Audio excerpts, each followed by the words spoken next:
नमस्कार। Indian polity IAS preliminary examinations की तैयारी के सिलसिले में जो वीडियो का क्रम चल रहा है उसमें आज है भारत के राष्ट्रपति के बारे में। संघ की कार्यपालिका एग्जीक्यूटिव ऑफ यूनियन, केंद्र सरकार जिसे कहते हैं। संघ मतलब केंद्र सरकार, भारत सरकार। संघ की कार्यपालिका की शक्ति भारत के राष्ट्रपति को दी हुई है और वो पूरे देश के, पूरे भारतवर्ष के कार्यपालिका के हेड होते हैं, शीर्ष होता है। वैसे प्रधानमंत्री के रूप में लोग संघ की कार्यपालिका को जानते हैं, लेकिन सैद्धांतिक तौर से संघ की कार्यपालिका का हेड राष्ट्रपति होते हैं और राष्ट्रपति के पावर को ही भारत के प्रधानमंत्री या down the line cabinet minister या अदर मिनिस्टर ऑफ ब्यूरोक्रेसी, उनके ही पावर को, डेलीगेटेड पावर को, उनके द्वारा दी गई शक्तियों को बाकी फंक्शनलिटीज जो है यूज करती है। तो तकनीकी तौर से संघ की कार्यपालिका का हेड राष्ट्रपति होता है, भारत सरकार का हेड, मुखिया, कार्यपालिका का अध्यक्ष राष्ट्रपति होता है। राष्ट्रपति बनने के लिए क्या क्या चाहिए ये देख लीजिए। राष्ट्रपति बनने के लिए भारत का नागरिक होना चाहिए मूल रूप से। दूसरा, 35 वर्ष से कम आयु नहीं होना चाहिए, जबकि लोकसभा का सदस्य बनने के लिए 25 वर्ष दिया हुआ है। और लोकसभा का मेंबर बनने के लिए जो क्वालिफिकेशन है, जो क्वालिफाइड टर्मिनोलॉजी है, जो कंडीशंस है, वो फुलफिल करना चाहिए। और किसी लाभ के पद पे नहीं होना चाहिए। लाभ का पद का मतलब जो भारत सरकार या राज्य सरकार के अधीन कोई नौकरी नहीं करते होना चाहिए। जबकि वो व्यक्ति जो भारत का राष्ट्रपति बनना चाहता है, वो अगर राष्ट्रपति के रूप में ऑलरेडी है तो दूसरे टर्म के लिए हो सकता है, तो वो लाभ का पद नहीं माना जाएगा। अगर वो राष्ट्रपति के रूप में है, उपराष्ट्रपति के रूप में है, संघ या राज्य के किसी मंत्री के रूप में है, तो वो लाभ का पद नहीं माना जाएगा। ये अपवाद दिया हुआ है। तो भारत के राष्ट्रपति बनने के लिए क्या योग्यता होना चाहिए, आप समझ गए। अब इसका चुनाव कैसे होता है ये जानने की चीज है। तो उसमें दिया हुआ एक सेंटेंस है, अप्रत्यक्ष आनुपातिक प्रतिनिधित्व एकल संक्रमणीय पद्धति के द्वारा। इसको रट लीजिए, अप्रत्यक्ष आनुपातिक प्रतिनिधित्व एकल संक्रमणीय। इस कंसेप्ट को जानना जरूरी है। अप्रत्यक्ष का मतलब होता है कि भारत की जनता डायरेक्ट जो है वोट नहीं डालती उनके चुनाव में। जैसे एमपी, एमएलए या मुखिया, सरपंच, विधायक के लिए आप वोट डालते हैं, वैसे वोट आप डायरेक्ट भारत के राष्ट्रपति के चुनाव के लिए नहीं डालते, बल्कि आपके द्वारा चुने हुए मेंबर ऑफ पार्लियामेंट, लोकसभा और राज्यसभा के, और MLA, member of legislative assembly, वो लोग वोट डालते हैं। इसीलिए इसको अप्रत्यक्ष कहा जाता है। प्रत्यक्ष नहीं हुआ, इनडायरेक्ट हुआ, मतलब हमने जिसको जिता के भेजा है वो वोट डालेगा। अनुपातिक प्रतिनिधित्व का मतलब है कि किसी राज्य में कम जनसंख्या है और किसी राज्य में ज्यादा है, तो वोटों की जो इम्पोर्टेंस है, जो काउंटिंग है, जो उसकी वैल्यू है, वो उसके हिसाब से रिप्रेजेंटेशन जो है वैल्यू मिलना चाहिए, दिया जाता है। एकल संक्रमणीय है।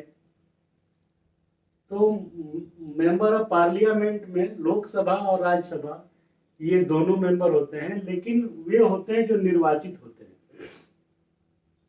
निर्वाचित दिया हुआ, ध्यान दीजिएगा, मनोनीत नहीं दिया है, क्योंकि लोकसभा में 2 मनोनीत भी होते हैं और राज्यसभा में 12 मनोनीत होते हैं, लेकिन शब्द है उसमें निर्वाचित सदस्यों के द्वारा।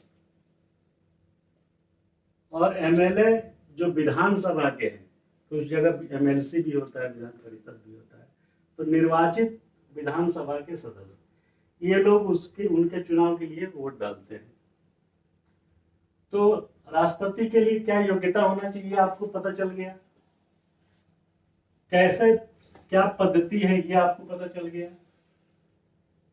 कौन लोग वोट डालते हैं ये पता चल गया, सिंपल। अब राष्ट्रपति अपने पद पे 5 साल के लिए विराजमान हो गए। अगर वो चाहें पद छोड़ना तो छोड़ सकते हैं, रिजाइन करें। किसको संबोधित करेंगे? उपराष्ट्रपति को। उपराष्ट्रपति को संबोधित करते हुए अपना त्याग पत्र साइन करके दे सकते हैं। दूसरा तरीका उनको हटाने का है महाभियोग, इम्पीचमेंट जिसे कहते हैं। इम्पीचमेंट कैसे लाया जाता है, ये थोड़ा टेक्निकल प्रोसेस है, इसको ठीक से समझिएगा। उसमें ये होता है कि 14 दिन की प्रायर नोटिस होती है। कितने दिन की? 14 दिन पूर्व सूचना देनी पड़ती है। किसको? सदन में, भारतीय संसद में 2 सदन है, 2 हाउस है, एक लोकसभा और दूसरा है राज्यसभा। तो कोई भी एक सदन, चाहे वो लोकसभा हो या राज्यसभा हो, कोई भी एक सदन 14 दिन पूर्व लिखित रूप से उनके खिलाफ कि ये संविधान के अवहेलना कर रहे हैं, अवमानना कर रहे हैं, काम नहीं कर रहे हैं, संविधान की मूल भावना के प्रतिकूल अगर वो काम आचरण कर रहे हैं, काम कर रहे हैं, तो ऐसा आरोप लगाते हुए 14 दिन पूर्व लोकसभा का मेंबर या राज्यसभा का मेंबर, अगर लोकसभा इनिशिएट करता है तो किसको भेजेगा? राज्यसभा को। राज्यसभा अगर इनिशिएट करता है तो भेजेगा लोकसभा को। क्या भेजेगा? वही जो संविधान का अवमानना, उल्लंघन कार्य के प्रति जो भी है, तो क्या भेजेगा ये समझ गए? 14 दिन पहले भेजेगा, ये समझ गए। और देखिए इसमें 1/4 सदस्य, टोटल स्ट्रेंथ का 1/4 सदस्यों के द्वारा जो है वो प्रस्तावित होना चाहिए, वो प्रपोजल कि ये काम नहीं किए या संविधान की भावना के खिलाफ काम किए, और वो 1/4 सदस्यों के द्वारा रिकमेंडेड होना चाहिए, और उस रिकमेंडेशंस पे सदन के 2/3, 2/3 सदस्यों के द्वारा प्रस्ताव को पास किया भी होना चाहिए। क्लियर है? मतलब लोकसभा या राज्यसभा कोई भी एक सदन 14 दिन पूर्व अपने 1/4 सदस्यों से प्रस्ताव बना करके और 1/4 सदस्यों के द्वारा साइन करके कि भाई मैं चाहता हूं कि ऐसा ऐसा संविधान का उल्लंघन हो रहा है, तो 1/4 सदस्य ऐसा कहेंगे, और उस कही हुई प्रस्ताव पर उस सदन के वोटिंग का 2/3 सदस्य उस प्रस्ताव पर अपनी सहमति देंगे।